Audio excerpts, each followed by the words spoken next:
Olá, verdadeiros sobreviventes! Olá, todo mundo. Que bom que vocês vieram aqui para o último dia, que é só para os eleitos. Vamos lá.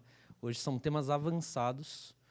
Vamos tratar de temas assim mais quentes mesmo, tentar trazer mais próximo de o que vai ser interessante para a pesquisa de vocês. A gente viu que muita gente aqui está pesquisando China, ou está fazendo chinês, ou está interessado em China, então vamos começar trazendo um pouco mais desse contexto para dar uma força nessa direção. Vamos falar das nossas vivências profissionais. Ah, é palestrinha? Não. A gente vai falar do que a gente está fazendo na prática, para vocês terem uma noção de quais os temas que são discutidos, como mais ou menos eles são abordados, tá? Como é que é o mercado na prática, né? Quando você trabalha com tecnologia RI. E, na sequência, nós vamos ter a grande dinâmica. Tá? Essa daí vai ser boa, eu garanto. A gente vai aprender sistema multissetorial na prática. Vai ser divertido, prometo. E, com isso, sem mais delongas, eu passo a palavra para Jaque, por favor. Valeu, Mark. Boa tarde, gente. Vamos lá para a nossa última aulinha. A gente preparou alguns temas, então, como o Mark falou, mais avançados, mas a gente não vai aprofundar em nenhum deles, tá? A gente vai só dar uma pincelada em temas, como que a gente definiu, né, esses temas. Temas que estão mais na mídia, que estão sendo mais trabalhados por acadêmicos, que estão estudando governança da internet. Né? A gente vê um certo boom de artigos sobre China, por exemplo, sobre soberania digital, que é um conceito que começou lá com a China, depois do Snowden, como eu falei ontem, mas principalmente de 2018, 2019 para cá, eu acho que teve uma atenção maior, é um conceito ainda disputado. Então, a gente vai falar um pouquinho sobre esse conceito também. E outros temas que a gente vê no nosso dia a dia de trabalho. Né? Então, foi meio que o parâmetro que a gente teve para selecionar, para ver com vocês também. A gente tem uma listinha depois que a gente vai ver quais temas vocês têm mais interesses, e aí a gente pode dialogar melhor sobre isso. Então, para começar, a gente vai falar de China, porque é um tema que a gente até trabalhou um pouquinho nas aulas anteriores, então, só para a gente fazer uma retomada e trazer algumas novidades também que a gente não comentou anteriormente. Né? Qual que é a da China na governança global da internet?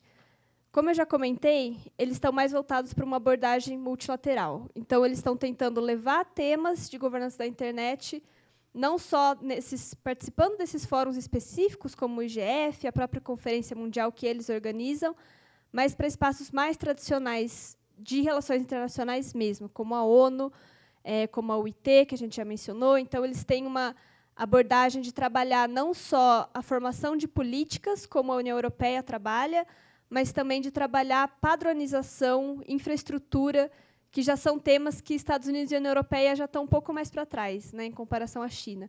Então, a China tem toda aquela iniciativa da Rota da Seda, inclusive tem a Rota da Seda Digital, que eles chamam, que é um ponto de partida legal para quem quer começar a pesquisar China e internet, vários projetos de infraestrutura, de venda de tecnologia para outros países, e é só para países ali vizinhos, da Ásia? Não, o Brasil mesmo compra muita tecnologia da China, por exemplo, câmeras de vigilância, de segurança, sistemas de reconhecimento facial, que, inclusive, teve um grande problema, isso acho que foi uns 2 anos atrás, em São Paulo, da Via 4, né, do metrô, que instalaram as câmeras de reconhecimento facial no metrô, e aí a sociedade civil veio em peso, pediu a remoção, foi retirado, por ser uma violação de privacidade. Né, tinha uma questão que as câmeras identificavam as emoções dos passageiros e aí levava o anúncio ideal para a pessoa conforme ela estava sendo vista aquele dia, né? Uma expressão mais triste, uma expressão mais alegre,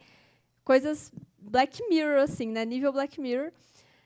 Mas então a China trabalha com esse tipo de tecnologia, ela exporta e ela não é responsável, porque a responsabilidade é do ator que comprou e que está utilizando. Então, quando a gente fala assim, a China exporta um modelo de governança da internet, ela defende um modelo, mas a exportação das tecnologias depende de quem compra e do uso que quer fazer.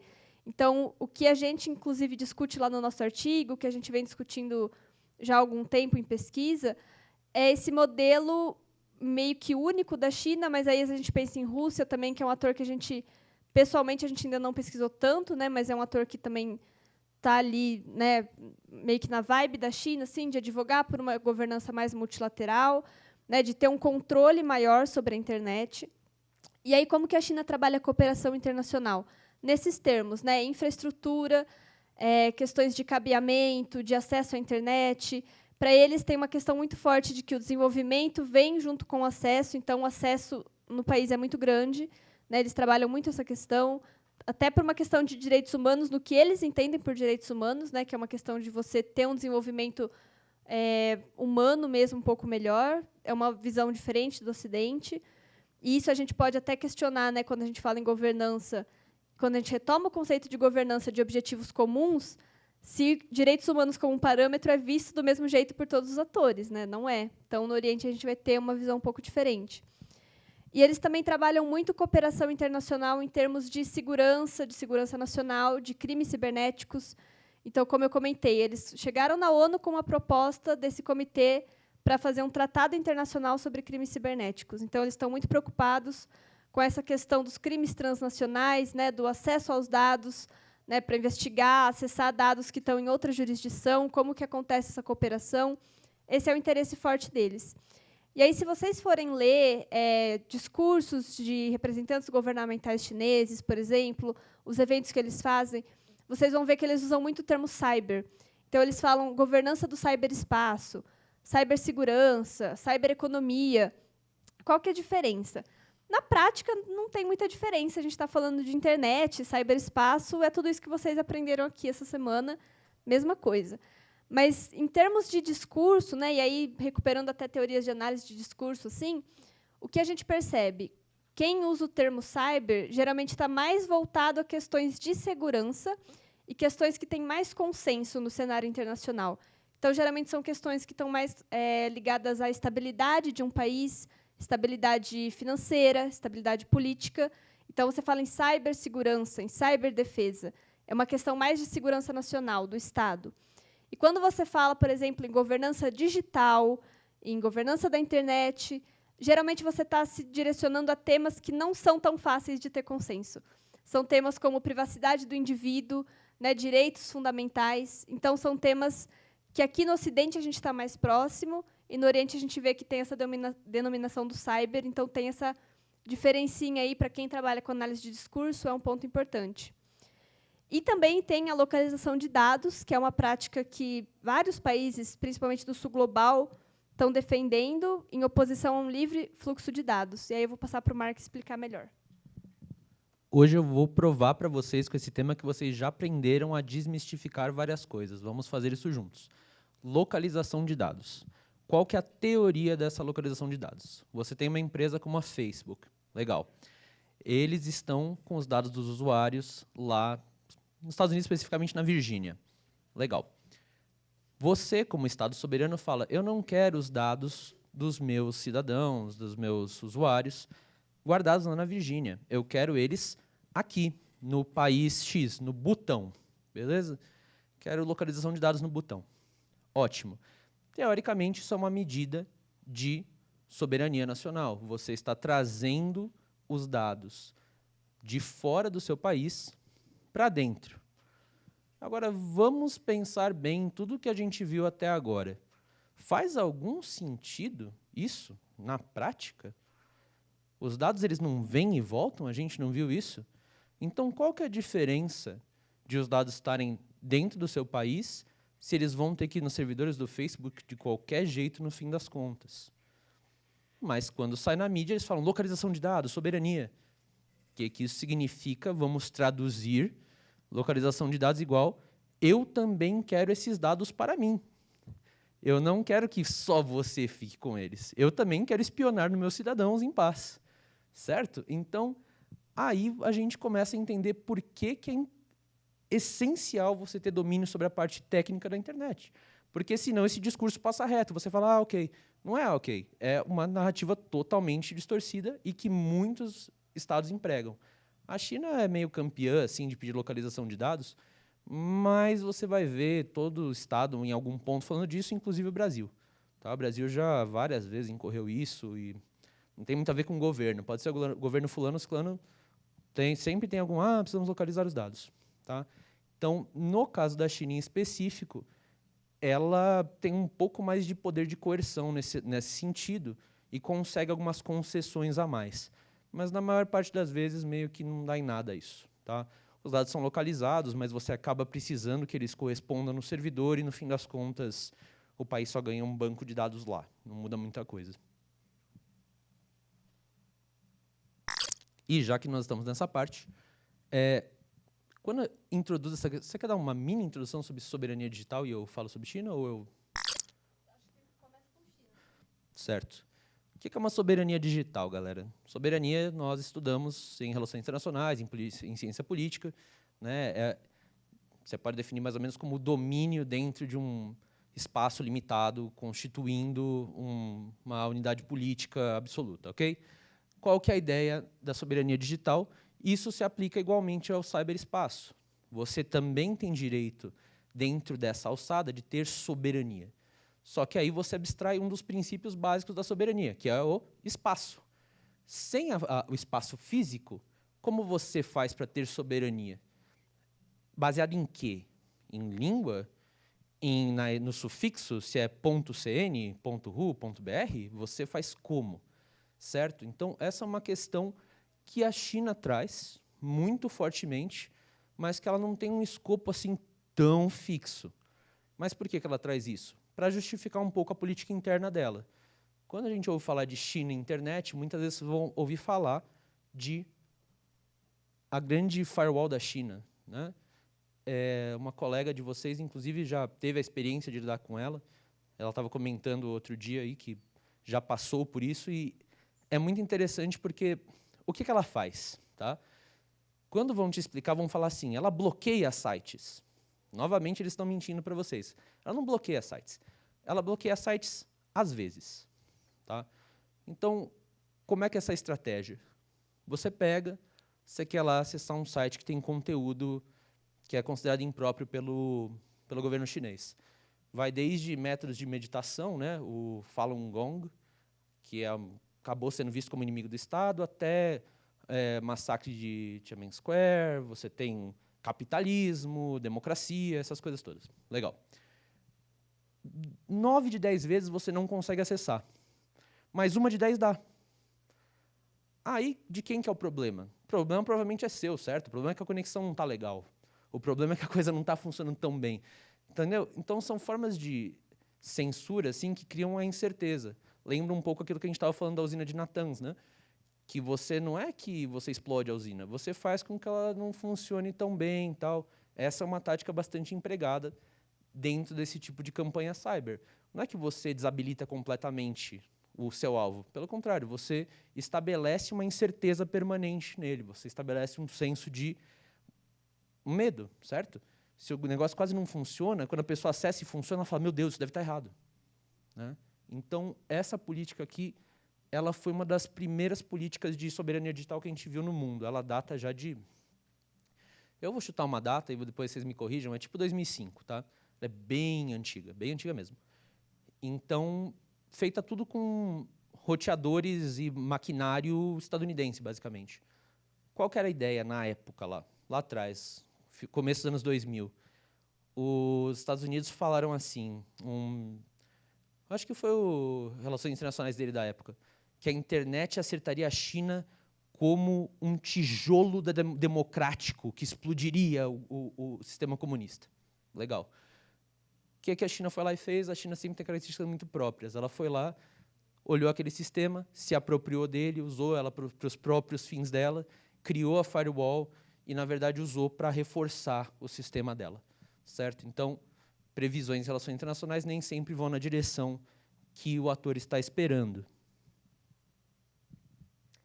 E aí, a gente tem um outro lado desse conceito, né, que, como eu falei, é um conceito em disputa, que é o lado da União Europeia. Não significa que outros países não tenham também, mas a gente está falando ali dos principais atores em jogo na governança global. A Europa, ela veio muito recentemente, acho que isso começou em 2018, 2019, ali, quando eu comentei que teve o GF em Paris e depois em Berlim, né? Então, discursos muito fortes do Macron, da Merkel. A Merkel, no GF de 2019, fez um discurso muito assertivo sobre isso, sobre a soberania digital. Mas, no entendimento deles, esse conceito está muito mais ligado a uma questão de autonomia, dos países terem condição de determinar eles mesmos ou de boas relações com outro país parceiro, que desenvolva os softwares, que desenvolva os hardwares, para que eles não fiquem dependentes de um país como a China, por exemplo. Então, não é tanto uma questão de controle sobre a população, como a China faz, mas é mais uma questão de essa própria população, de um modo democrático, determinar que tipo de internet eles querem ter. E, a partir disso, a Europa começa a investir muito pesado em computação em nuvem. Por exemplo, eles têm um projeto chamado Gaia-X, que é uma nuvem compartilhada, né, por vários países europeus. Projetos para reforçar o uso do governo digital, governo eletrônico, né, então, serviços governamentais ali acessíveis, digitalizados e confiáveis, né, para que não estejam submetidos a padrões ou a possíveis espionagens de outros países, né, de terceiros. Então, é uma questão de autonomia e de investimento. E aí a gente vê que é uma questão de política de Estado. É uma questão que, às vezes, aqui no Brasil, a gente é muito questionado sobre isso, né? Porque o Brasil carece de uma política de Estado que realmente invista em ter um setor de tecnologia competitivo e não só ficar importando tecnologia de outros países. A gente tem várias startups, por exemplo, né? O Brasil está florescendo startups, mas a gente não tem, por exemplo, uma big tech. A Europa também não tem, né? Tem poucas empresas que estão colocando, por exemplo, Spotify, né? Acho que é um exemplo. Empresas assim, mais ou menos conhecidas, mas que ainda não estão ali competindo com os Estados Unidos e China. Então, o conceito da Europa vai mais nesse sentido. E aí a gente pode pensar também, até nos Estados Unidos, eles têm um conceito de soberania digital. Eles não trabalham esse conceito discursivamente, como a China e a Europa. Mas, na prática, eles têm. Por exemplo, quando o Trump quis banir a Huawei de instalar o 5G, isso pode ser entendido como uma medida de soberania digital. Inclusive, eles institucionalizaram uma política, nessa época, que era a Clean Network Initiative, que era exatamente sobre isso, né, de você banir os chineses da infraestrutura. Então, você vê que esse seria um movimento de soberania digital ou de exclusão de um país inimigo, né, de um país rival. Então, esse é o conceito de soberania digital. E aí, passando para um outro tema que a gente vê que está bombando, assim, que está ali na crista da onda agora, identidade digital. O que é identidade digital? Todo mundo aqui faz login, né, ou já está salvo o login lá nos serviços que usa, nem lembra mais a senha que colocou, porque já está no login automático. Então, a identidade digital tem a ver com a autenticação do usuário. Quem é você no mundo digital? E aqui no Brasil, a gente tem um caso interessante para tratar esse tema, que é o da ICN, que é a Identidade Civil Nacional, que é um projeto que já data de algum tempinho, teve projeto de lei sobre isso já tem muita discussão em Brasília e vários atores acadêmicos que estão contribuindo nessa discussão para ver como que a gente consegue disponibilizar um sistema de identidade que seja confiável, que tenha uma avaliação de riscos e uma prevenção daqueles dados do usuário. Ao mesmo tempo, você tem o governo com várias bases de dados, vários serviços diferentes, então essas bases vão estar conversando, quem vai ter acesso a isso, né? De repente, órgãos como a Polícia Federal, o Ministério da Justiça, o que precisa para você ter esse acesso, algum tipo de credenciamento, e também no nosso dia a dia, né? Como que a gente pode se prevenir com senhas, com autenticação de 2 fatores, aquelas dicas de segurança da informação, que acho que todo mundo já ouviu falar minimamente que seja. E quem está falando muito sobre isso aqui no país é o Ronaldo Lemos, que é uma figura já bastante conhecida no meio, né? Ele é advogado especialista em direitos digitais. Ele escreveu uma coluna na Folha, recentemente, acho que não tem nem 2 meses isso, sobre o fim da senha, né? Que ele argumenta que quem tem tempo, hoje em dia, de ficar lembrando senha, né? E o ideal é você, periodicamente, alterar essa senha, inúmeros caracteres com letras, números, maiúscula, minúscula, outros caracteres, enfim. Essa loucura, né? E aí ter os gerenciadores de senha. Então, ele fala, a gente tem que ter um novo mecanismo, porque a senha já é uma coisa que já ficou lá atrás, e aí vai ter gente que vai falar, mas usa biometria. Mas biometria é um dado sensível, você precisa de biometria para tudo? Né? Para entrar na academia, por exemplo, precisa de biometria? Então, essa é uma discussão que está quente, é uma discussão importante, e a gente deixa a dica também desse tema para vocês. E eu indico uma pesquisa muito recente que saiu da ONG que eu trabalho, que é a Associação Data Privacy Brasil, que chama Entre a Visibilidade e a Exclusão, um mapeamento dos riscos da identificação civil nacional e do uso de sua base de dados para a plataforma gov.br. E a gente viu, principalmente agora na pandemia, que as pessoas, né, todo mundo aqui, ficou super dependente de acesso a serviços públicos, a serviços de saúde, auxílio emergencial, pelo gov.br, por uma conta ali que está vinculada ao seu CPF, e aí você consegue acessar sua conta na Caixa, o auxílio e outros serviços. Então, um tema bem quente. Vocês conhecem o Serasa? Eles conhecem vocês. E eles conhecem vocês tão bem que, ano passado, eles fizeram uma coisa excelente com todos os dados que você tem na vida. Vazaram. Então, faz alguns meses, aí, começo do ano, foi encontrado na Dark Web. Lembram que a Dark Web é a protocolo paralelo, né? Redditor. Foi encontrado basicamente todos os nossos dados lá, não é legal? Inclusive com 40 indicadores sobre suas preferências, o que você gosta da vida, o que você quer fazer. E aí, quando confrontado pelo IDEC, né, a galera do Instituto de Defesa do Consumidor Digital, eles falaram, não sei do que se trata esse banco de dados. Nunca vi. Né? Então, assim, novamente a gente volta para aquela questão da quem é dono legítimo de um dado, como esses dados são processados, quais leis incidem sobre eles, que atores realmente conseguem exercer algum tipo de controle sobre isso. Nossa esperança é que alguma hora o PROCON está em cima deles ainda, né? O PROCON realmente está tentando. É que o Serasa é tão gigantesco e multifacetado que ele continua escapando, mas nossa esperança é que alguma hora, agora auxiliados pela LGPD, a Lei Geral de Proteção de Dados, auxiliados por polícia mais qualificada, institutos que apoiam esse tipo de iniciativa, a gente consiga pelo menos algum tipo de reconhecimento deles de que basicamente eles deixaram as informações do povo brasileiro aí para quem quiser, mais ou menos, né, no mundo todo. Então, fica a dica aí, por que é importante proteção de dados e por que a gente tem que se importar muito. Perfeito. E aí você falou do PROCON, me lembrou um outro comentário. Falando em aplicação, né, da Lei Geral de Proteção de Dados, quando a gente fala assim, tem a ANPD aqui no Brasil, que é a Autoridade Nacional de Proteção de Dados, que é responsável por aplicar essa lei. Como em outros países, você vai ter outras autoridades nacionais, inclusive na União Europeia, que tem uma lei para todos os países, que é a GDPR, cada país tem a sua autoridade nacional. Então, como que essas autoridades se conversam? Né? Aqui no Brasil mesmo, não é só a ANPD que pode aplicar a lei, o PROCON pode aplicar a lei, né? Todo o Sistema Nacional de Defesa do Consumidor, o Ministério Público. Então, tem que ter uma harmonização, né, dos entendimentos da lei, de como que a lei vai ser interpretada, do que é possível, do que não é possível fazer, como acessar o problema.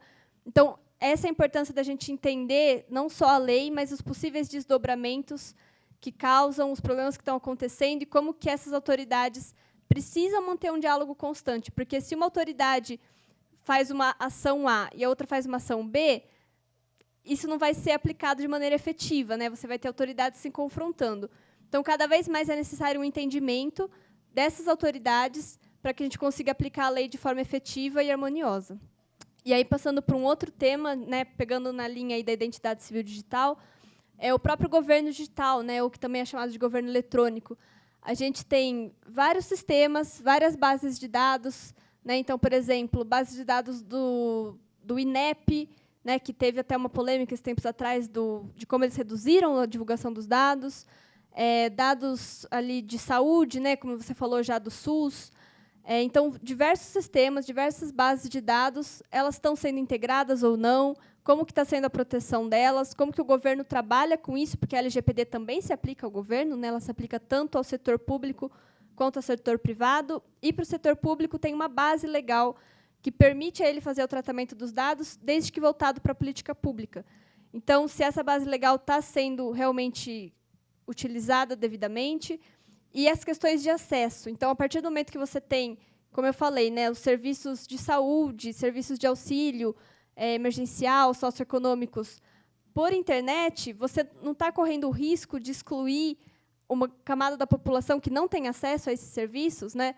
Tem uma discussão que eu acho muito interessante, que aqui no Brasil a gente tem acesso gratuito ao WhatsApp, é o Instagram, né, quando a gente compra um pacote de dados de uma operadora, mas a gente não tem os serviços do gov.br, por exemplo, né, que é uma questão básica de cidadania. Então, esse é um ponto importante, né, de governo digital. Quer complementar? Eu quero. E mais tema interessante para vocês, dados conectados abertos. Tá? Ele estava mais em evidência há alguns anos atrás, mas ele só saiu de moda, mas ele continua sendo um tema bastante relevante. Referência aqui no Brasil é a nossa colega Caroline Burli, do W3C, ela que trouxe muito desse tema para cá. E o que é um dado conectado aberto? É você pegar uma série de dados que já estão disponíveis de alguma maneira em um banco de dados. Então, por exemplo, você tem informação sobre um terreno, tá? Sobre uma área X, a área onde está construída a Unesp. E você correlacionar com dados de população, com dados de qualquer fonte que você possa pensar, para fazer, por exemplo, um plano de o que construir naquela área. Então, é uma função de administração pública, por exemplo. Você pega, você vê qual que é esse terreno, quem que mora em volta, qual que é a situação, existe saneamento básico, existe acesso à eletricidade, quais são as obras que precisam ser feitas para viabilizar um lugar ali. Isso pode ser feito ou com milhões de pesquisas extremamente extensivas, ou você só usa dados conectados abertos e tem mais ou menos um mapa de tudo isso o tempo todo. Tá? É só uma questão de integração de bancos de dados, não é fácil, não vou ficar aqui pressupondo para vocês que é fácil. É difícil, trabalhoso, demanda muito esforço de muita gente qualificada. Mas uma vez que você fez, no entanto, você consegue fazer correlações entre aqueles dados frequentemente. Então, é só para a questão pública? Não, para a questão internacional também. É uma questão de você juntar dados que já existem e conseguir fazer correlações com eles. Tá? Isso daí fica a dica para vocês, principalmente para quem ainda está começando o curso. Não é uma má ideia vocês investirem em um curso de alguma forma de programação de dados, seja em língua R, seja no que for. É uma demanda cada vez maior do mercado de política pública que você consiga trabalhar com dados conectados abertos. Fica sendo um grande diferencial para o pesquisador que consegue fazer esse tipo de correlação, ele passa bem diferenciado quando a gente está falando em termos de processos seletivos e até mesmo de impacto que ele consegue causar com as coisas que ele produz.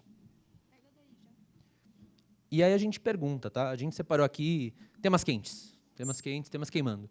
Só que cada um desses dá uma aula, tá?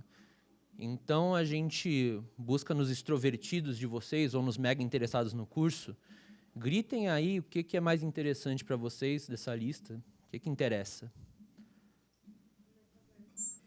Metaverso, um tema assim bem curioso, assim. É estranho, né? A gente ouve falar muito fragmentado de metaverso, mas algum assim que chama atenção. IA é legal, né? Dá uma passada em IA e metaverso, então. Então a gente começa aqui, vamos no grande metaverso, tá? Para quem é nerd, tem um livro ótimo, né? Snow Crash. Ele inaugurou esse conceito de metaverso. O que é o metaverso, né? Pessoas existindo na internet, né? Só que o metaverso ele tem uma reputação no Vale do Silício muito bacana, que é de ter falido o maior número de startups da história. Tá? Desde os anos 2000, sempre surge todo ano uma empresa que fala nós vamos implementar o metaverso. Isso daí está acontecendo mais ou menos 20 anos. E nunca é viável. Por quê? É um projeto de uma escala bastante assim, fora do normal. Então, quando ganha credibilidade essa proposta? Quando a Facebook passa a ser Meta, ali o Mark Zuckerberg muito desprestigiado depois de Cambridge Analytica, todas essas coisas que a gente viu, essas questões de moderação, Capitólio. Então ele fala, a gente vai fazer uma direção diferente, vamos metaversar. Só que qual que é o problema? Quando a Facebook, ou a Meta Holdings agora, anuncia isso, ela não fala assim, vamos desenvolver padrões para o metaverso. Lembra do nosso grande amigo TCP/IP, já muito citado? Não tem um TCP/IP do metaverso. É só tipo assim, vamos fazer.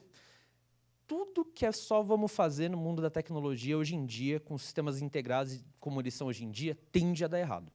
É muito difícil você fazer um negócio dar certo se você vai nessa ideia do vamos fazer. Por isso que foi um negócio que teve uma hype gigantesca, todo mundo, metaverso, metaverso, e até agora concretizou-se muito pouco, né? Tem uma meia dúzia de pessoas usando aí para meia dúzia de fins, mas é sempre um negócio do futuro. Qual que é a possibilidade real desse espaço metaverso, tá? Nós não temos banda no mundo. Banda, vamos lembrar. Lembra dos nossos cabos terrestres, cabos submarinos? Não tem suficiente disso no mundo para ter um metaverso. Tá? Simplesmente não tem. E não vai ter nos próximos 10 anos também, nem nos próximos 15. Então, assim, a ideia é muito bacana, mas, novamente, é um pulo que está sendo feito sem um planejamento base. Então, não tem protocolo, não tem infraestrutura, não tem uma aplicação econômica pré-definida. É uma empresa tentando fazer um jogo para ver se ela consegue virar uma coisa diferente. Mas, o que acontece? Todo mundo foi lá e cresceu o olho. Pô, se a Facebook está falando que vai rolar, vai rolar. Então, agora surgiram dezenas de centenas de outras startups que estão de olho nessa fatia do bolo, tá? Querendo também, eu quero a minha parte. Vai afetar muito o mundo? É questionável.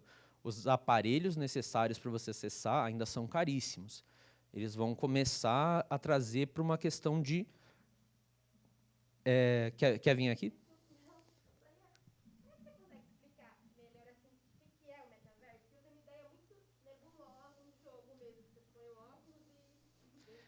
É isso. Assim, de verdade, esse é todo o projeto. Assim, é difícil de explicar porque é tudo isso que nos falaram até agora.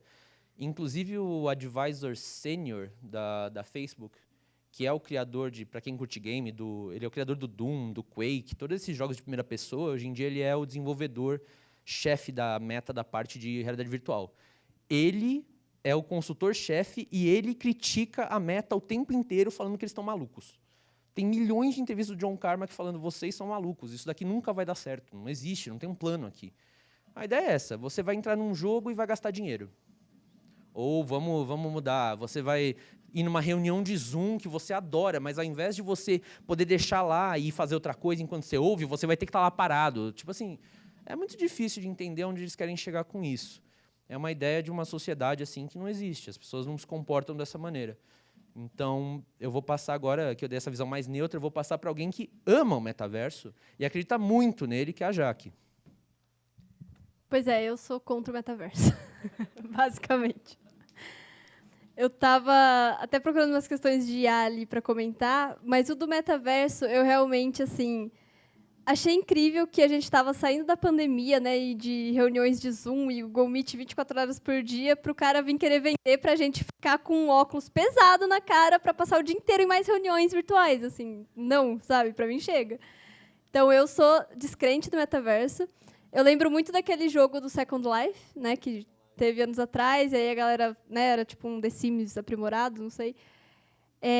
Eu acredito que tem assim, a sua utilização em alguns aspectos, né, de inovação tecnológica, acho legal, mas não vejo isso como algo viável, até pelo hardware que você precisa e da conexão que você precisa. Então, como que você vai... Por exemplo, como eu falei, né, o que eu acho que popularizou redes sociais? Smartphone. Quando o smartphone começou a ficar mais acessível, um custo mais acessível, todo mundo tem smartphone. Tem gente que tem mais de um até, né, e paga tipo, milhares e milhares de reais num aparelho desse. Agora, o custo de você ter uma conexão que vai permitir você usar o metaverso como ele deve ser usado, né, como foi idealizado, e você ter o óculos, e você ter todo um equipamento, um espaço adequado, assim, eu acho hoje inviável. Pode ser que daqui a um tempo seja viável. E acho que as leis, né, e regulamentos que vão se aplicar são os mesmos que a gente tem para a internet, que a gente ainda não conseguiu aplicar na internet, quem dirá no metaverso. Então, trabalhar a questão de conteúdo, né, como que você vai moderar o conteúdo. Você pode assassinar alguém no metaverso? Tipo, como funcionaria isso, sabe? Do mesmo jeito que você vai difamar alguém na rede social.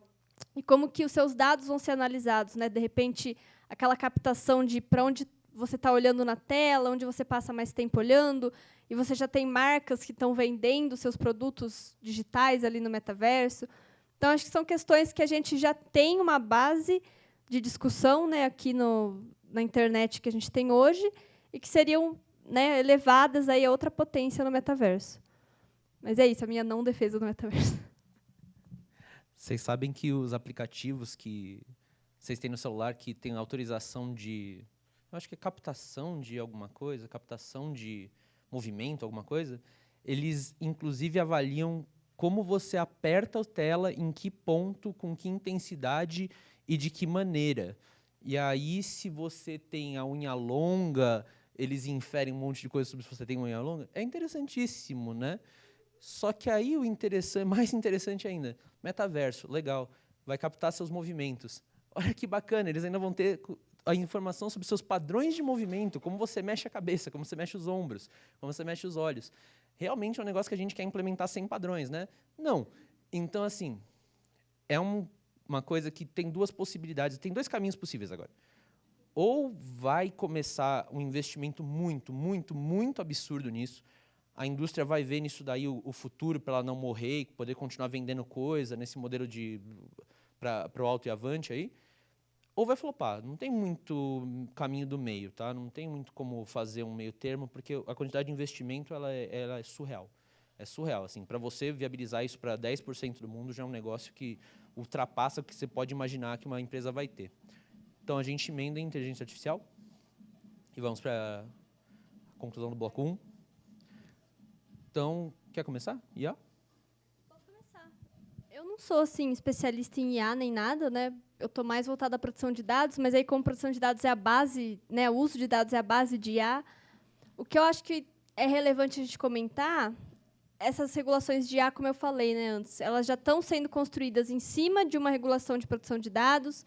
Então, o fato de o país ter uma lei de produção de dados, de ter uma autoridade de produção de dados, já conta pontos positivos para você dar um start em falar, tá, vamos fazer uma política pública, um regulamento de IA.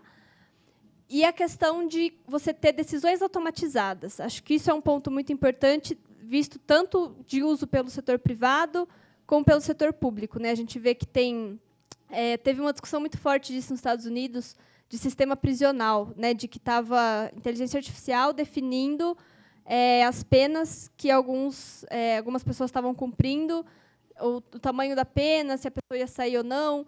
E aí você vê que tinha vieses discriminatórios no sistema, né? Então pessoas negras estavam sendo mais punidas do que pessoas brancas. Então você tem uma série de problemas assim, né, de uso do algoritmo, como que aquele algoritmo está sendo treinado, quais as bases de dados que ele está se utilizando para aprender e aí aplicar a função que lhe é determinada. Então acho que essa é uma questão importante, né, de decisões automatizadas e do direito que a pessoa tem de contestar essa decisão. Né, aqui no Brasil, a LGPD prevê isso, inclusive a ANPD, também a autoridade, ela pode demandar uma auditoria do sistema, inclusive de um sistema estrangeiro que está sendo usado no Brasil, para explicar essa decisão. Então, você tem o direito de, né, recorrer da decisão, tem o direito à explicabilidade, e aí acaba se tornando um processo, né, vai judicializar, mas é um recurso que a gente tem, então acho que isso também tem que ser mais discutido, tem que ter mais visibilidade, porque muitas vezes você está sendo julgado, né, ou uma questão importante da sua vida está sendo determinada por um sistema automatizado, né? Score de crédito, por exemplo, questões de educação também, eu já vi, né, de atribuição de notas para entrar em universidades. Então, isso está sendo utilizado em diversos setores. E aí, como está sendo utilizado, né, por quais diretrizes? Acho que são essas as questões que a gente tem que falar. Breve comentário na minha outra profissão, como desenvolvedor de games, assim, a gente gastava muito dinheiro com arte conceitual, coisas assim. E de um ano para cá surgiu aquele DALL-E 2. Não sei se vocês já brincaram, ouviram, já devem ter visto por aí. Não? Coloca o DALL-E 2 para rapidão, Jack, só bem rapidinho, diga-se de passagem. Eles geram basicamente qualquer arte baseada em língua humana, tá? Então, tudo que está passando aí na tela é arte gerada com prompts. Então, você escreve assim, tartaruga no espaço com um astronauta em cima no estilo do Monet. E aí, em uns 6 segundos, ela gera para você, mais ou menos. E sai bom pra caramba. Bom pra caramba, assim, bom. Nesse nível mesmo. Até melhor. Tem uns que estão até toscos aqui. Mas a gente acabou gerando muita coisa interessante. Então, por exemplo, isso daqui, gerado, né? E as variantes, né? Você digita uma vez e ele gera N variações em cima dessa mesma coisa para você escolher uma que você queira. Tá? E aí você se pergunta, né? Tá, e aí? Arte? É interessante esse caso pelo seguinte. Teoricamente, quem que gerou isso? Um computador. Computadores têm direito à propriedade intelectual? Não. Então, não tem propriedade intelectual envolvida. Legal, resolvemos? Não. Por quê? Esse sistema foi treinado com alguma coisa. Com o quê? Com as suas artes que você postava com 14 anos num fórum que, felizmente, já foi deletado, certo? Então, eles pegam, raspam toda a arte do mundo, fazem um banco de dados maravilhoso, ele vira esse produto, e aí não é mais de ninguém, a propriedade intelectual. Entendeu o jogo? E vai ser isso com tudo, tá? Já tem para gerar música, gerar textos, gerar pareceres legais, gerar análises médicas, já está tudo mais ou menos por aí. Próximo 5, gerar TCC. Esse daí, inclusive, tem uma galera aqui no Brasil que está bombando essa startups muito bacanas de geração de TCC. Por quê? Porque é fácil, são padronizadas as coisas de alguma maneira. Tá? Como é que a gente vai sair disso? Vocês me contem, vocês são o futuro. Tá? Vai ter que dar um jeito. Tá? E o jeito não é fugir, quebrar tudo, ludita. A gente vai ter que aprender a trabalhar junto, a gente vai ter que aprender a ser melhor, a gente vai ter que aprender a usar isso a nosso favor, porque parar a indústria não vai parar. E achar que vai regular é meio real também. Então, trabalhemos para tentar se adaptar, por mais que a gente não goste. E aí, gente, esses são os temas que a gente selecionou. E agora, antes da gente encerrar o primeiro bloco da nossa última aula, a gente quer comentar um pouquinho das nossas experiências, né, fora da academia, para despertar curiosidade. Depois, quem quiser conversar mais também, a gente está à disposição. E como a gente trabalha em setores diferentes, a gente achou que seria, né, uma experiência mais rica. Infelizmente, para governo aqui ninguém trabalha, ninguém está concursado nem nada. Mas a gente está com um pezinho na academia, um pezinho fora, então a gente queria comentar um pouco desse pezinho fora, principalmente para quem está começando, às vezes quer pensar em algum tipo de carreira. A minha experiência do terceiro setor, né? Eu estou trabalhando numa ONG de direitos digitais, já faz 2 anos. E aí eu elenquei algumas coisas assim, que eu achei válido passar para vocês, né? O que a gente lida no dia a dia. Primeira coisa é fazer pesquisa e é multidisciplinar. Então, eu trabalho com muitas pessoas do direito, mas também com pessoas de ciências sociais, pessoas de comunicação, pessoas que estudaram ciência da computação, inclusive, para falar de IA, inclusive, né? O Diogo Cortiz trabalhou com a gente num projeto, ele é incrível. Então, você está aprendendo o tempo todo, isso é muito legal. E você traz a sua expertise, a sua área de conhecimento para adicionar ali na mesa. De repente, eles vão te direcionar para alguma coisa que é mais RI. Então, geralmente, quando tem algum processo da ONU acontecendo, o pessoal fala, chama a Jaqueline. Então, cada um ali na sua área de expertise, e quando você une todas essas forças, você consegue fazer uma super pesquisa.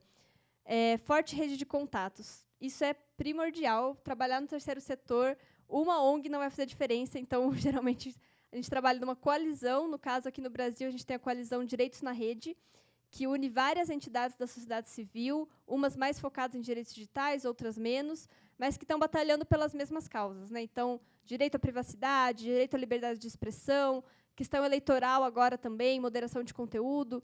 Então, você ter essa rede de contatos é essencial. Surgiu um problema lá, surgiu um projeto de lei muito grave, ou alguém falou alguma coisa grave, essa rede já é acionada, e aí vocês juntos discutem como que a gente vai elaborar uma estratégia para avançar com isso. Inclusive, no nosso caso, né, direitos digitais, a gente não faz grupo de WhatsApp, nem de Telegram. A gente faz grupo no Signal, que é um aplicativo mega recomendado de criptografia, por mais que o WhatsApp também seja criptografado. O Signal é o aplicativo número 1 dos ativistas de direitos digitais. Então, a gente tem esses grupos, esses meios de comunicação.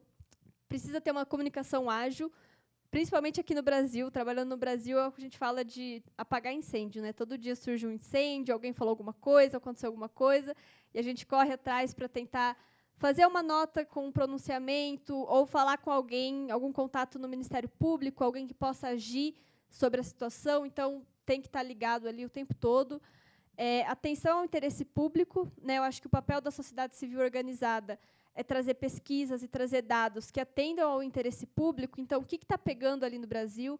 Agora, a gente está trabalhando muito com o conceito de justiça social, e aí justiça de dados, né? Então, essas questões discriminatórias, do acesso aos dados, acesso a serviços públicos. A gente faz pesquisa muito baseado nisso. Você vai ter que desenvolver as metodologias de pesquisa. Então, geralmente um financiador vai vir com uma demanda, né? A gente tem interesse nesse tema, e aí você elabora um projeto de pesquisa, mais ou menos parecido com projetos de pesquisa acadêmicos que a gente faz aqui, normalmente muito mais direto ao ponto, né, para você conseguir vender o projeto, conseguir o financiamento, e aí você desenvolver uma metodologia que seja rápida, porque o ritmo ali é muito mais rápido do que o ritmo da academia. Essa foi uma diferença que eu senti assim de cara, né? Academia, geralmente, você faz uma iniciação científica, um TCC, você tem 1 ano lá para desenvolver seu projeto. Aqui não, aqui o ritmo é muito mais acelerado. Então, é lógico, você tem mais gente também trabalhando com você, então isso ajuda. E aí, uma vez que você elabora essa metodologia e você põe a pesquisa em prática, não é só você trazer os resultados, né? A gente tem um papel de incidência. Então, onde que a gente vai apresentar essa pesquisa? Como que a gente vai usar dos resultados dela para fazer uma diferença? Então, inserção em espaços tanto nacionais quanto internacionais, em fóruns, apresentar, às vezes, para um assessor de um deputado lá em Brasília, que pode se apropriar daquele conhecimento, daquela pesquisa e utilizar num projeto de lei, utilizar um seminário que, às vezes, o Congresso promove, ou o STF, uma consulta pública, dialogar com outros acadêmicos e pesquisadores de outros países também, as pesquisas se complementam, se conversam. Quanto maior essa rede de contatos, mais forte a incidência numa ONU, numa organização internacional, para você apresentar uma posição. Aí vem o lado ruim, né? Tudo isso envolve burocracia, envolve lentidão em alguns processos, por mais que algumas coisas você tenha que agir rápido, nem todo processo é rápido. Então, você submeter, por exemplo, uma avaliação do seu país para a avaliação que a ONU faz dentro da Comissão de Direitos Humanos, né, que você quer fazer alguma denúncia, por exemplo. É um processo um pouco mais lento, você tem lá os prazos, e aí até para você obter uma resposta é uma coisa mais demorada. Tem coisas que ainda são só presencial, então você precisa dos recursos para ir até o local, ou você não consegue. Às vezes, marcar uma conversa com alguém, né? Vem um relator de privacidade da ONU para o Brasil. Ah, mas ele só vai em Brasília e em São Paulo. Putz, tem que ir para São Paulo, tentar 5 minutos com ele para chamar a atenção desse ponto aqui. Então, tem todos esses processos. E aí, qual que é o nosso dia a dia ali? A gente está produzindo nota técnica, principalmente para o legislativo brasileiro, textos de análise, né, de algum tema que surgiu na mídia, alguma coisa emergencial, e os relatórios de pesquisa, que aí já são processos um pouco mais longos. E, como eu falei, é o ritmo acelerado, o dia a dia da ONG é assim, mas é um trabalho muito legal, principalmente quando você encontra outros ativistas, né? No meu caso, eu estou nessa só 2 anos, muito nova ainda.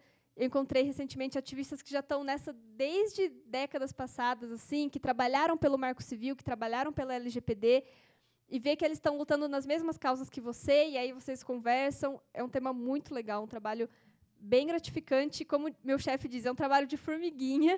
A gente não vai conseguir salvar o mundo em 1 ano ou 2, mas, quem sabe, nossos filhos ou nossos netos consigam ter uma situação um pouco mais justa do que a gente tem hoje. Vou falar bem brevemente. Vocês hoje em dia já sabem o que é uma ICANN, mas o que se faz numa ICANN, certo? Eu vou falar mais o que eu tenho feito, bem por cima, só para vocês darem uma dimensão das discussões, tá? Eu comecei ali nesse projeto chamado Universal Acceptance. Qual que era o desafio? A internet ela foi feita, como a gente já viu nos Estados Unidos, e ela basicamente foi feita para processar caracteres alfanuméricos, ou seja, A, Z, 0 a 9. E é isso. Aí você vê na nossa própria língua, você já tem caracteres diferentes. Tem, Mark? Tem.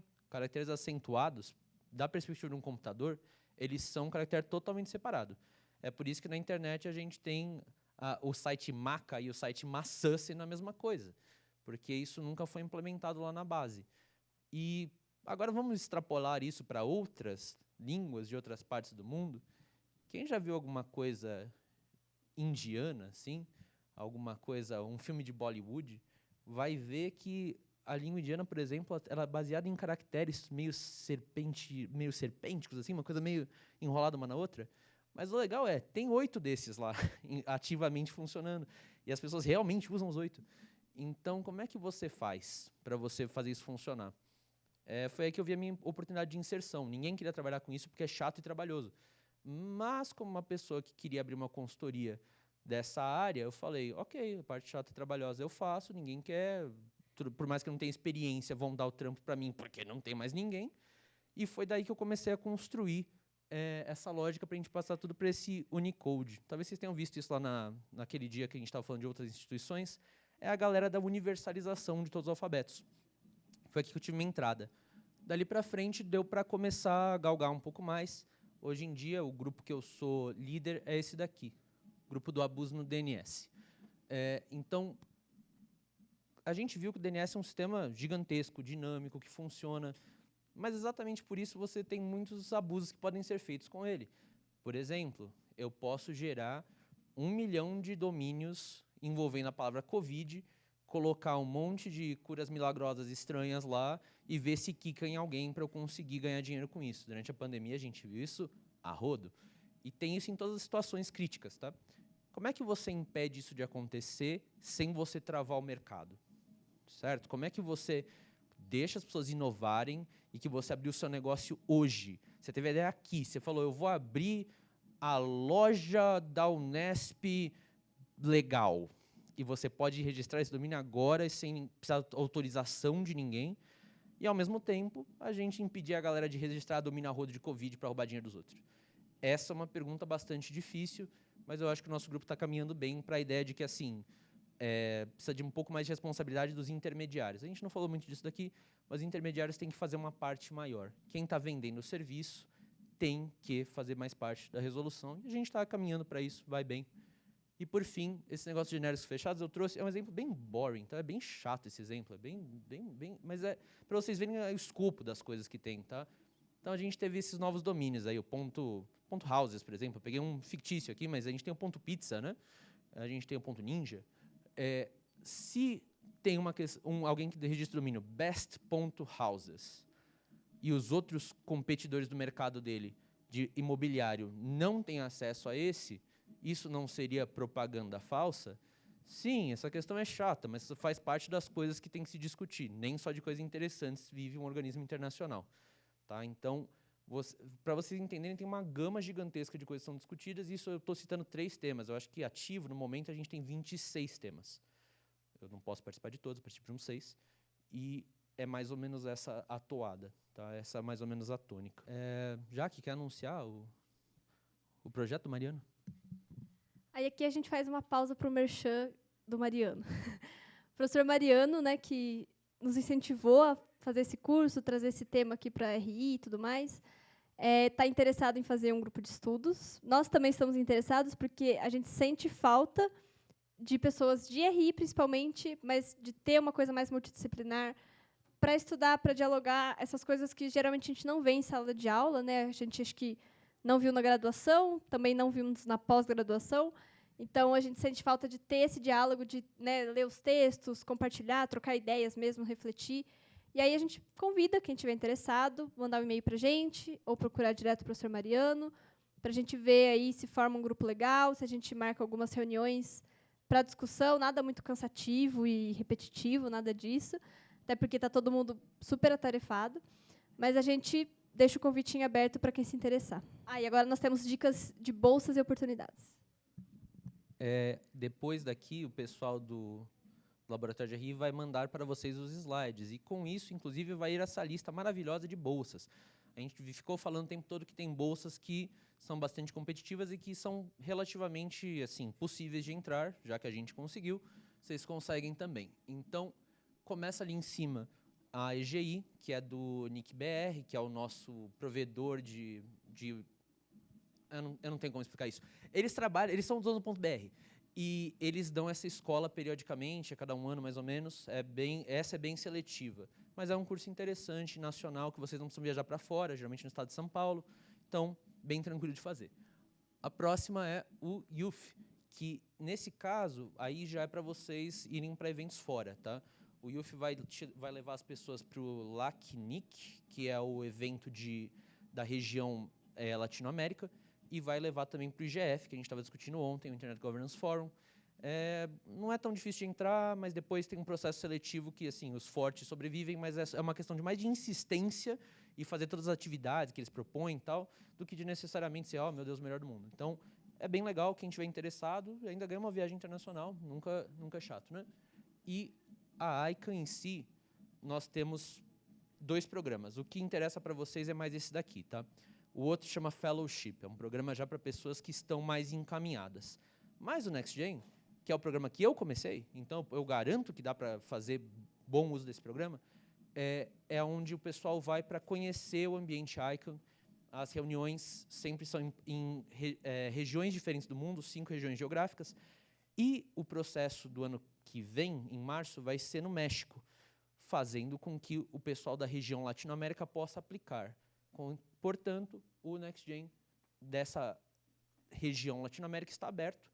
Quem se interessou pra caramba, quer começar uma carreira internacional, ligada à tecnologia, é bem bacana e eu posso afirmar que funciona, porque já passei por lá.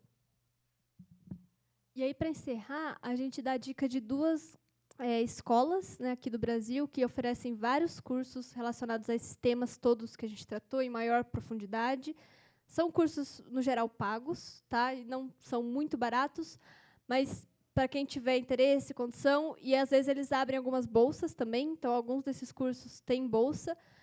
O ITS, que é o Instituto de Tecnologia e Sociedade do Rio, eles têm vários cursos voltados à questão de moderação de conteúdo, por exemplo, questões mais gerais de internet. Vai ter um agora em setembro, que eu, inclusive, já me matriculei, que é de Direito Internacional e Cyberespaço. Tem cursos de proteção de dados, até discussões assim mais específicas, tipo como que o Facebook analisou um caso de remoção de um post. Então, eles fazem essas discussões profundas. A Data Privacy Brasil, que é uma escola parceira da ONG que eu trabalho, mas são entidades diferentes.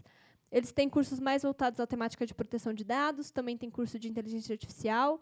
Eles têm bolsas por caso de você querer ser monitor da turma, então você consegue assistir o curso de graça, sendo monitor. É bem legal.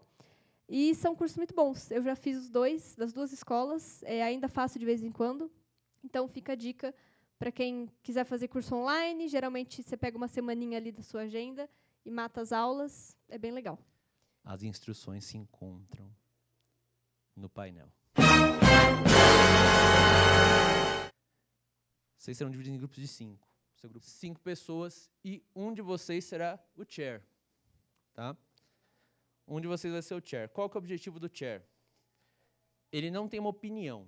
O que o chair faz é ajudar os outros a chegarem a uma conclusão, a um consenso. Então, o seu papel não vai ser ter uma opinião sobre alguma coisa. O seu papel vai ser levar as pessoas rumo a algum tipo de consenso. Certo?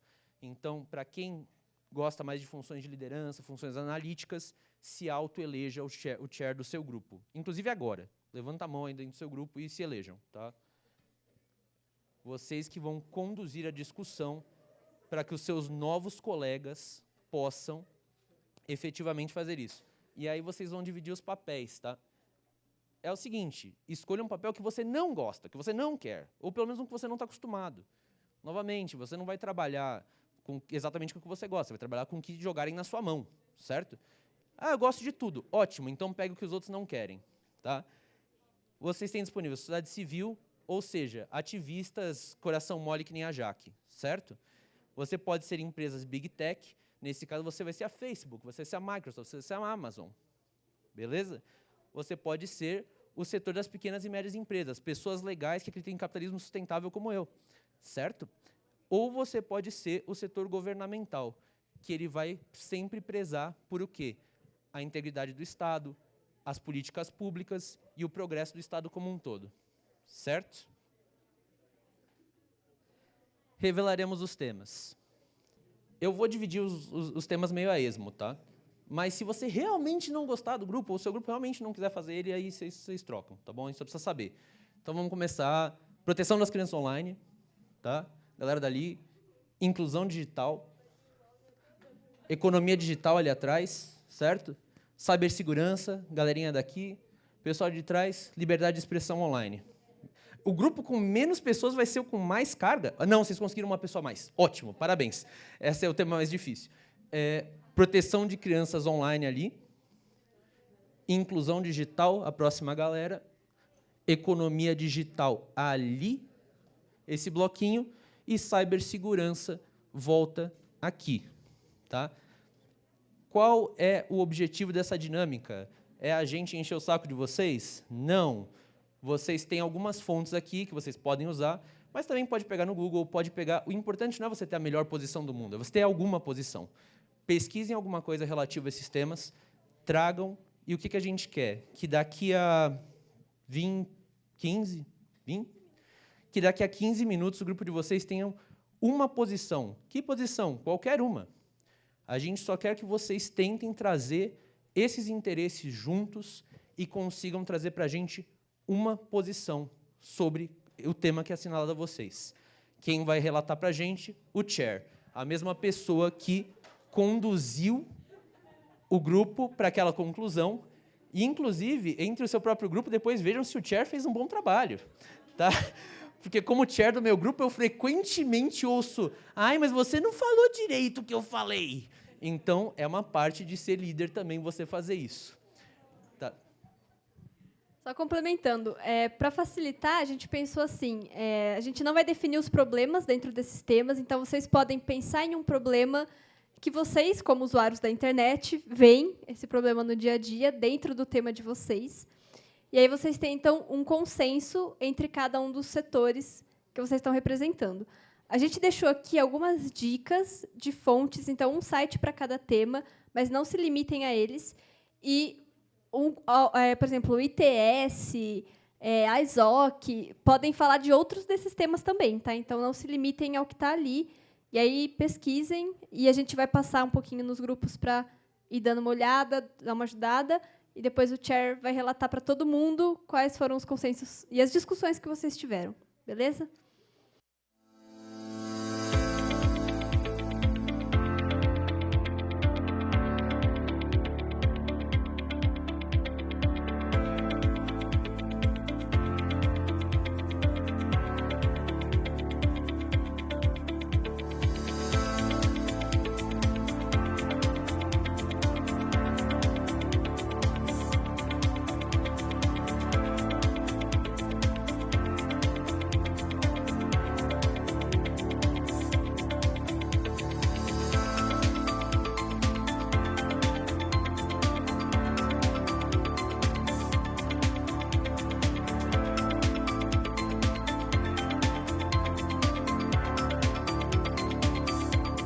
Chair, se algum setor não falou ainda, a sua responsabilidade é trazer eles para a discussão. Você que tem que pegar e falar: fulano da Silva, sociedade civil, queremos sua opinião. Vocês que têm que chamar eles para a discussão, ok? Chairs, faltam 1 minuto. Seria bom vocês terem coletado a maioria das impressões agora e consolidar a posição de seu grupo.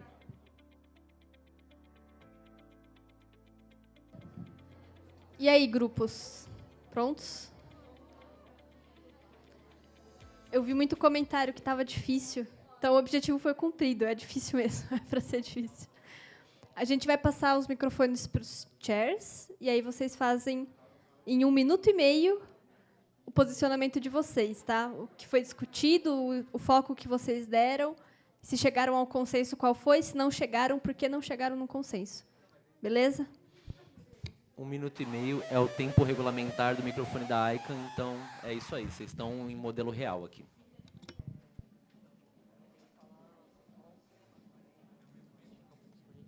Então, por favor, iniciem falando: nosso tema é X, e aí vocês, nossa questão era Y, nosso consenso sobre isso, ou nosso dissenso sobre isso, foi Z. Beleza? Começando aqui do primeiro grupo que eu distribuí nessa ordem, eu acho que é mais justo, se tiver mais tempo para pensar, e vai indo assim. Tá. Chair. Tá ligado? Alô? Tá.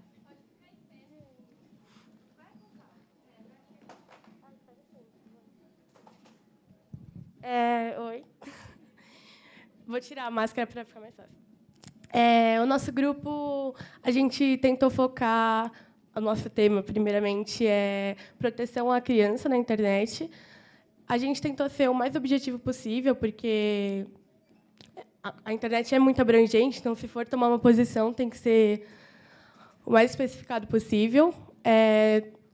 Tendo isso em mente, a gente escolheu o tema de violência. Em suma, os jogos, como eles influenciam na vida social, na vida, enfim, na infância, como que essa criança vai se portar diante da sociedade civil. Foi muito difícil, assim, entrar em consenso, porque todo mundo sabe que essas empresas como Nintendo, enfim, Xbox, PlayStation, são gigantescas, são de uma dimensão impensável. Mas eu acho importante também a gente entender que... Você não acha, Chair. O grupo acha. Desculpa. Como que essas crianças justamente vão ser, não vão crescer, como que elas vão ser adultos de que maneira? Mais ou menos. A gente não entrou em consenso, para ser sincero, mas o que foi estipulado é que deveria ter mais controle tanto parental, que é uma tese muito difícil já, a gente não posso soltar isso, porque não é tão simples assim falar sobre isso, tanto quanto ter um controle maior dessas empresas. Muito obrigado, relatora. O dissenso é uma opção, nem sempre todo mundo precisa concordar. Mas palmas, é difícil fazer isso. Próximo grupo, por favor. Quem era o do grupo 2? Ali.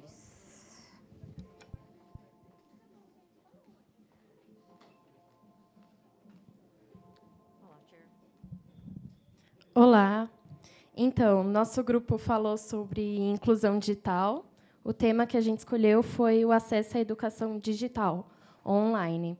Então, como a gente já imagina, as Big Techs e as pequenas e médias empresas foram para o lado do comercial, né, comercializar essa educação, só que, da parte das pequenas e médias empresas, houve um interesse em se alinhar com o governo e fazer uma colaboração, de forma que as pequenas e médias empresas elas iam ter um lucro sobre isso e também seria vantajoso para o governo e para a população essa distribuição de educação. No caso, a sociedade civil contestou por conta de uma informação de que existem, em média, 33 milhões de pessoas no Brasil que não têm acesso à internet, então também não teria acesso a essa educação. E daí, depois de algumas conversas, o consenso que eles chegaram foi de que o governo deve mediar esse acesso à internet para gerar inclusão, inclusive sobre aqueles que não tenham acesso. Então, o governo ele seria responsável por uma maior inclusão de infraestrutura digital nas escolas e, quanto à parte em que iria colaborar com as pequenas, médias e grandes empresas, seria na venda de cursos e programas educacionais. E é isso. Bom, nosso tema era economia digital. A gente decidiu focar na questão do como a existência de muitas lojas digitais afetam as lojas físicas. A gente estabeleceu que para as pequenas e médias empresas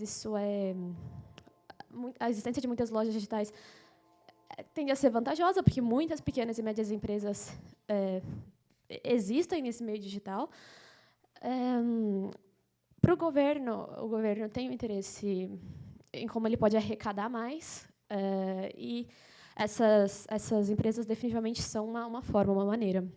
As próprias Big Techs são empresas digitais, né, e elas têm um interesse em que essa economia digital continue bastante ativa, por mais que muitas vezes os interesses delas entrem em conflito com os de pequenas e médias empresas, né? Muitas vezes essas últimas têm dificuldade de concorrer com as Big Techs.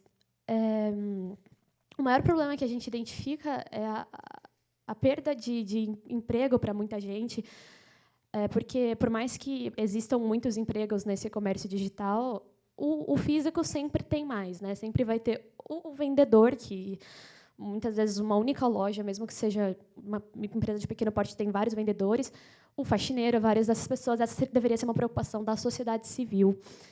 fazer um ativismo assim, para promover uma maior inclusão dessas pessoas. E daqueles que não têm, por uma falta de escolaridade, muitas vezes, não têm tanto acesso à internet, não podem promover a sua empresa por meio dela. Foi isso. Excelente. Grupo número... Pode só passar, acho que para o lado, o grupo 4 já está ali.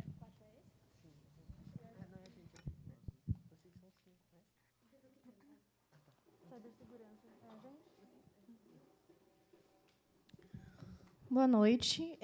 O nosso tema é cibersegurança e a gente decidiu focar um pouco mais na parte de regulamentação e manipulação dos dados. A princípio, teve, né, uma discordância ali entre as pequenas e médias empresas e as big techs, né?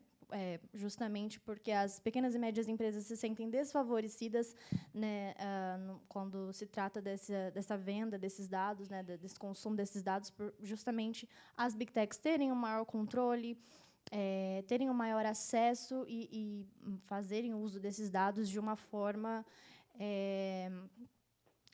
que a gente pode dizer mais monopolizada, né? Então, nessa perspectiva, o consenso geral, assim, claro que havendo uma certa discordância das big techs, é que deveria haver uma certa regulamentação do governo, no sentido de fazer com que esses dados eles não sejam vendidos somente para as big techs, ou de uma forma mais favorecendo as big techs, né? Que deveria haver, disseram aqui, uma regulamentação... qual era a palavra? Assimétrica, exatamente, assimétrica. Uma regulamentação assimétrica, de modo que essas pequenas e médias empresas possam ter o seu lugar no mercado e não sejam consumidas, né, tipo, pelo monopólio. Enfim, é isso. Obrigada. Muito obrigado, Chair. Inclusive, regulação assimétrica é estratégia da União Europeia. Então, vocês estão alinhados com eles. Pode ir? Então, o nosso tema foi liberdade de expressão na internet, e aí, mais especificamente, a gente pegou nas redes sociais quanto a discurso de ódio. E a preocupação inicial de todos os setores foi garantir a liberdade de expressão e impedir a censura. Porém, durante a discussão, surgiu uma dificuldade em determinar o que, de fato, ultrapassaria essa liberdade assim, e passaria a ofender o outro. Então, para isso, como resolução, seria utilizar a própria Constituição brasileira como base, que é mais ou menos o que já ocorre. Então, em caso de um comentário numa rede social que ofenda alguém ou incite a um crime, se denunciado, teria a sua interpretação judicial. E, em caso desse conteúdo não ser excluído, a plataforma também seria responsabilizada. E isso foi um consenso. Mas um outro ponto que os setores colocaram como muito importante, e aí que foi bem difícil chegar num consenso, é como responsabilizar também a pessoa, principalmente, que fez esses comentários. Então, seria utilizar as formas de pegar pelo IP, etc., para tentar tirar um pouco essa ideia de que a internet é uma terra sem lei. Foi uma coisa que todos os setores colocaram como uma problemática. E é isso. Muito obrigado, Chair.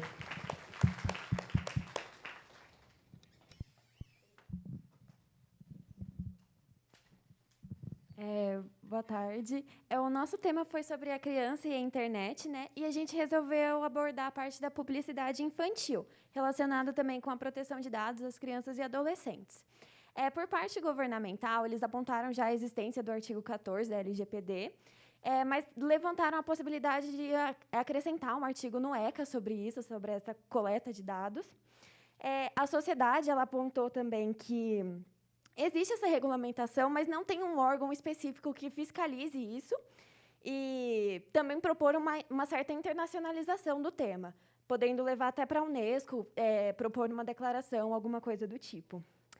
As Big Techs elas acabaram mantendo uma postura mais de se favorecer, então eles acabaram falando sobre as relações contratuais privadas, que é um direito do consumidor se relacionar diretamente com o que irá consumir, enfim.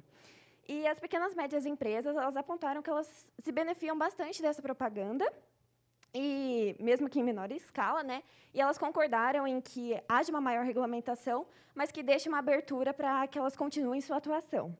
Enfim, o consenso foi que existe uma regulamentação na área, mas ela ainda pode ser ampliada, através de uma internacionalização com proposição do debate na Unesco. E mesmo que haja as resistências da Big Techs, elas estão dispostas a cooperar com as instituições governamentais sobre essa coleta de dados. Então, foi mais ou menos isso que a gente chegou. Muito obrigado, Chair. Solicitando para os mecanismos internacionais. Aqui temos uma proposta global já.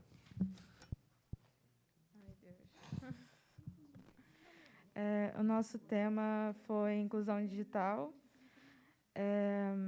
A gente focou bastante na questão da internet nos contextos sociais, então a gente estava falando bastante sobre onde existem mais pessoas usando a internet, onde a internet funciona melhor, quem tem o direito ao meio virtual garantido na nossa sociedade. As Big Techs falaram um pouco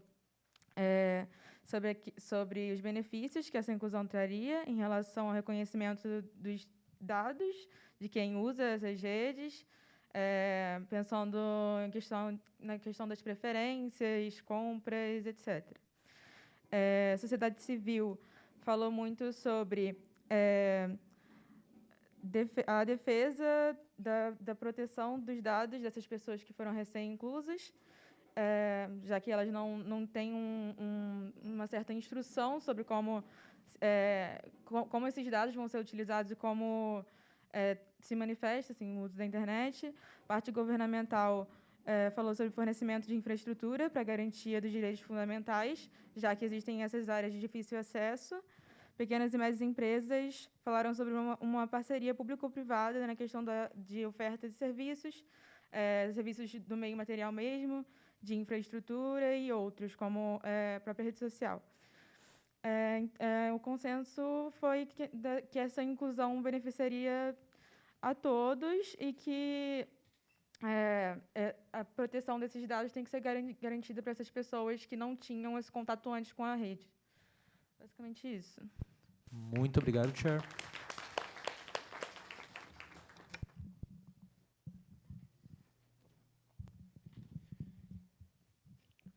O nosso grupo, o tema do nosso grupo, que era comércio digital, e-commerce, a gente tratou mais da questão sobre a desigualdade que há no comércio, principalmente por parte das grandes empresas, das Big Techs, que, considerando uma situação onde há pouca regulamentação, tem grande influência no comércio. As Big Techs querem ainda manter o máximo de seu espaço possível dentro desse mercado. A sociedade civil quer ter disponibilidade, uma ampla disponibilidade de produtos. As pequenas e médias empresas querem ter o seu espaço lá, que esteja para elas lá, e o governo quer ter o controle, mais controle sobre esse mercado. Então, o consenso que conseguiu ser chegado aqui foi um programa de parceria público-privada para que as Big Techs tenham um espaço, garantam um espaço para as pequenas e médias e grandes empresas que fazem parte mais de 50% do PIB do Brasil, no caso. E ainda então o governo consegue ter um pouco mais de controle, as Big Techs têm ainda sua grande influência, sendo os canais principais. As pequenas e grandes médias empresas têm o seu espaço e a sociedade civil tem a sua disponibilidade de produtos. Muito obrigado, Chair. O último, porém não menos importante grupo. Boa noite. O nosso grupo ficou, então, com cibersegurança e a gente delineou que o tema específico seria estratégias para o combate ao vazamento de dados, e principalmente informações sensíveis. A gente teve até que um consenso geral sobre que isso é uma prática maléfica que precisa ser combatida, e tivemos propostas de todos os setores. Figurando a sociedade civil, foi proposta uma conscientização por meio desse setor, seja por parcerias com jornais, com meios de comunicação, com ONGs e ativistas focados que têm informações técnicas, né, sobre esse assunto, como também um apoio também bilateral com o governo. Já as Big Techs se mostraram também propositivas na medida que ofereceram uma estratégia de cessar o vazamento desses dados, o avanço desses dados assim que elas caíssem na rede, no alcance dessas empresas. Então, cessar a entrega do conteúdo vazado.